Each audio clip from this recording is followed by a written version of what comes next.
আমি এখন মাননীয় সংসদ সদস্য মাওলানা দেলোয়ার হোসেন সাইদি সাহেবকে বক্তব্য রাখার জন্য অনুরোধ জানাচ্ছি।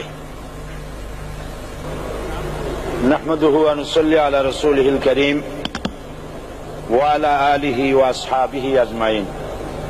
আউযু বিল্লাহি মিনাশ শাইতানির রাজীম। বিসমিল্লাহির রহমানির রহিম। মাননীয় স্পিকার, আপনি এই মহান সংসদের স্পিকার হিসেবে নির্বাচিত হয় আমরা জাতীয় সংসদের পক্ষ থেকে আপনাকে অন্তরের অন্তঃস্থল থেকে মোবারকবাদ জানাচ্ছি। মাননীয় স্পিকার, আমি আজ এই সংসদে দাঁড়িয়ে ওই মহান আল্লাহ পাকের প্রশংসায় সেজদা অবনত হচ্ছি, যিনি 1 অক্টোবরের ব্যালট যুদ্ধের মাধ্যমে সুদীর্ঘ 5 বছরের দুঃশাসন, সীমাহীন দুর্নীতি, ইসলাম বিরোধী কর্মকাণ্ড, দেশব্যাপী ভয়াবহ সন্ত্রাসের মোকাবেলায় 4 দলীয় ঐক্যজোটের মহা বিজয় দান করেছেন এবং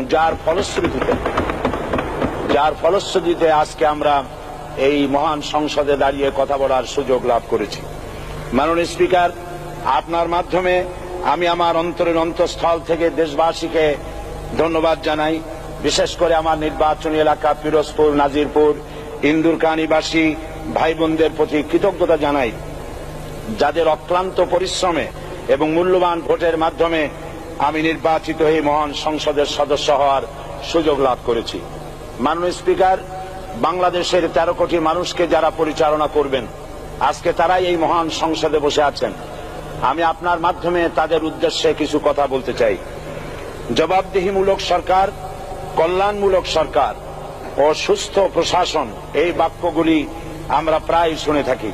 এই বাক্যগুলির অর্থ সরকার স্বৈরাচার নয়, বরং জনগণের কল্যাণে জনগণ নিকট দায়বদ্ধ সরকার, যা আব্রাহাম লিঙ্কনের ভাষায় by the people, for the people, of the people. বর্তমান পৃথিবীতে মূলত গণতান্ত্রিক দেশে এখন সরকারকে বিবেচনা করা হয়। এরূপ সরকারের জনগণের সার্বভৌম ক্ষমতার উৎস হিসেবে বিবেচনা করা হয়, অর্থাৎ সংখ্যাগরিষ্ঠ প্রতিনিধিদের প্রণীত আইনই হল আইন এবং নির্বাচিত হবার পর সরকার হয়ে পড়েন সমগ্র জনগণের, আর বিরোধী দল হয় ছায়া সরকার। মাননীয় স্পিকার, সরকারকে সঠিক পথে পরিচালনার জন্য বিরোধী দলকে অপরিহার্য বিবেচনা করা হয়। বর্তমান গণতান্ত্রিক চেতনা বেশি পুরনো নয়, মানুষ মূলত রাজতান্ত্রিক স্বৈর শাসনের সাথেই বেশি পরিচিত। বস্তুত বর্তমান পৃথিবীতে গণতান্ত্রিক শাসন ব্যবস্থায় জবাবদিহিমূলক, কল্যাণমূলক, স্বচ্ছ প্রশাসনের যে কথাবার্তা আমরা শুনতে পাই, এর প্রথম উপস্থাপক হলেন বিশ্বনবী হযরত মুহাম্মদ রাসূলুল্লাহ সাল্লাল্লাহু আলাইহি ওয়াসাল্লাম। বর্তমান গণতান্ত্রিক ব্যবস্থাপনার সাথে ইসলামের মূল পার্থক্য হল সার্বভৌমত্বের ধারণা নিয়ে। ইসলামের দৃষ্টিতে সার্বভৌমত্বের মালিক জনগণ নয়, মালিক হলেন আল্লাহ রাব্বুল আলামিন। কিন্তু সরকার গঠন ও পরিচালনা জনগণের ইচ্ছার ভিত্তিতে হতে হবে। জনগণের ইচ্ছার বিরুদ্ধে ক্ষমতায় থাকার অধিকার ইসলামের স্বীকৃত নয়। মাননীয় স্পিকার, সাধারণত লক্ষ্য করা যায় সরকার, সরকারি কর্মকর্তা, কর্মচারী বৃন্দ জনগণের উপর নানাভাবে জুলুম, নির্যাতন বা শোষণ করে থাকে। জনগণের খাদেম না হয়ে তারা হয়ে পড়েন জনগণের প্রভু। তারা জনগণের সম্পদকে তসরুপ করে। এই অবস্থা থেকে মুক্ত করার জন্য রাসূল করিম সাল্লাল্লাহু আলাইহি ওয়াসাল্লাম সরকারি কর্মকর্তা ও কর্মচারীদের মধ্যে তীব্র দায়িত্ব অনুভূতি জাগ্রত করে তিনি বলেন, ঘুষ দাতা ও গৃহীতা উভয় জাহান্নামী।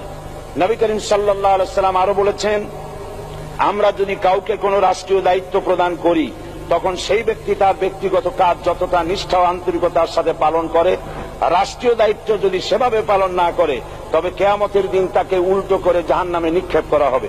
রাষ্ট্রীয় সম্পদ তসরুপের ব্যাপারে কঠোর হুঁশিয়ারি উচ্চারণ করে বিশ্বনবী মুহাম্মদ রাসূলুল্লাহ সাল্লাল্লাহু আলাইহি ওয়াসাল্লাম বলেছেন, রাষ্ট্রীয় দায়িত্ব পালনকারী কেউ যদি 1 টুকরা সুতা বা তার চেয়েও ক্ষুদ্র কোনো জিনিস খেয়ানত করে তবে কিয়ামতের দিন খেয়ানতের বোঝা মাথায় করে তাকে উঠতে হবে। মাননীয় স্পিকার, আল্লাহ রসুল যে সরকার ব্যবস্থা প্রতিষ্ঠা করেছিলেন তা সত্যিকার অর্থে ছিল জনকল্যাণমূলক সরকার। তার সরকারে দায়িত্ব পালনকারী ব্যক্তিবর্গের মধ্যে চরম দায়িত্ব অনুভূতি জাগ্রত করে দেওয়া হয়েছিল।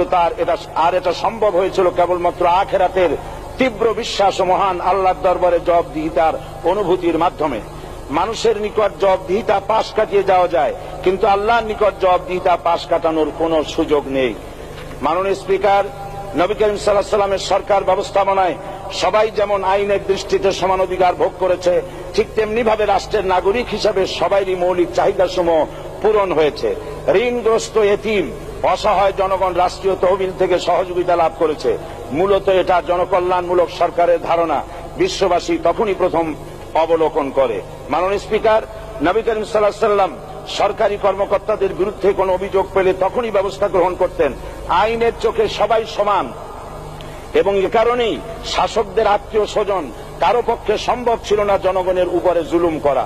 খলিফা ওমর রাদিয়াল্লাহু তাআলা আনহুর এক ছেলে অপরাধী প্রমাণিত হলে সে দণ্ডভোগ থেকে রেহাই পায়নি, এমনকি এতে তার মৃত্যুদণ্ড হয়েছিল। আবার খলিফা নিজেকে আইনের ঊর্ধ্বে মনে করতেন না, তাই বর্ম চুরির ঘটনা আলী রাদিয়াল্লাহু তাআলা আনহু কাজীর দরবারে সাধারণ ফরিয়াদির মতো উপস্থিত হন। নিজের ছেলে ও চাকরের সাক্ষী যথেষ্ট না হয় কাজী খলিফার বিপক্ষে রায় দেন। এখানে বিচার বিভাগ ছিল সম্পূর্ণ স্বাধীন এবং শাসন বিভাগের নিকট তার কোনো দায়বদ্ধতা ছিল না।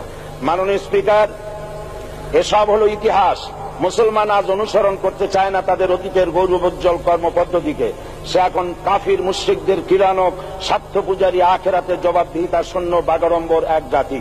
মাননীয় স্পিকার, যে জাতির এক পূর্বসূরি মাথায় আটার বোঝা বহন করে নিয়ে চললেন আর বলে গেলেন, মানুষ কেন ফোরাতের কূলে যদি একটি কুকুরও না খেয়ে মারা যায়, তবে এই ওমর রাদিয়াল্লাহু তাআলা আনহুকে কিয়ামতের দিন আল্লাহর দরবারে জবাবদিহি করতে হবে। আর আজ সেই জাতির দায়িত্বশীলরা জনগণকে অভুক্ত রেখে তাদের মুখের গ্রাসে ভাগ বসায়। জনগণ তাদের নিকট উপস্থিত হলে মনে হয় যেন গোলাম প্রভুর দরবারে উপস্থিত হয়েছে, আর অহেতুক উৎকোচ দাবি করে তাদের উপর জুলুম করছে। আর আল্লাহ পাক জালিমকে কখনোই পছন্দ করেন না।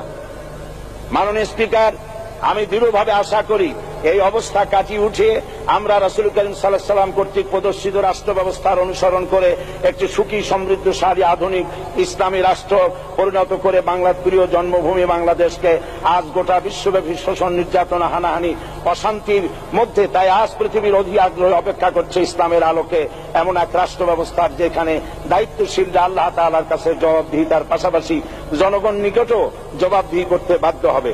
মাননীয় স্পিকার, অনেক ত্যাগ ও তিতিক্ষার রক্তের বিনিময়ে গড়ে উঠেছে আমাদের গণতান্ত্রিক প্রতিষ্ঠান এই জাতীয় সংসদ। এই সংসদের সম্মান রক্ষা করার দায়িত্ব আমাদের সবার। গণতান্ত্রিক চর্চা, গণতন্ত্র প্রতিষ্ঠার স্বার্থে আমি আজ প্রধান বিরোধী দল আওয়ামী লীগকে সকল হিংসা, বিদ্বেষ ও পরাজয়ের গ্লানি ভুলে গিয়ে সংসদে যোগদানের উদাত্ত আহ্বান জানাচ্ছি। পরিশেষে আমি আপনার মতো সর্বজন শ্রদ্ধ একজন মার্জিত ও সুশিক্ষিত ব্যক্তিকে এই মহান সংসদের স্পিকার হিসাবে লাভ করে আমরা আনন্দিত হয়েছি। আমাদের সংবিধানের সংরক্ষণ, সমর্থন ও নিরাপত্তা বিধান এবং আপনার অভিভাবক সুলভ নিরপেক্ষ আচরণ ও সংসদকে ধন্য করবে বলে আমরা বিশ্বাস করি। আপনাকে ধন্যবাদ। আসসালামু আলাইকুম ওয়া রাহমাতুল্লাহ। মাননীয় সদস্য মাওলানা দেলোয়ার হোসেন সাঈদী সাহেবকে আপনার তথ্যপূর্ণ ইসলামিক মূল্যবোধ সহ মূল্যবান বক্তব্যের জন্য ধন্যবাদ।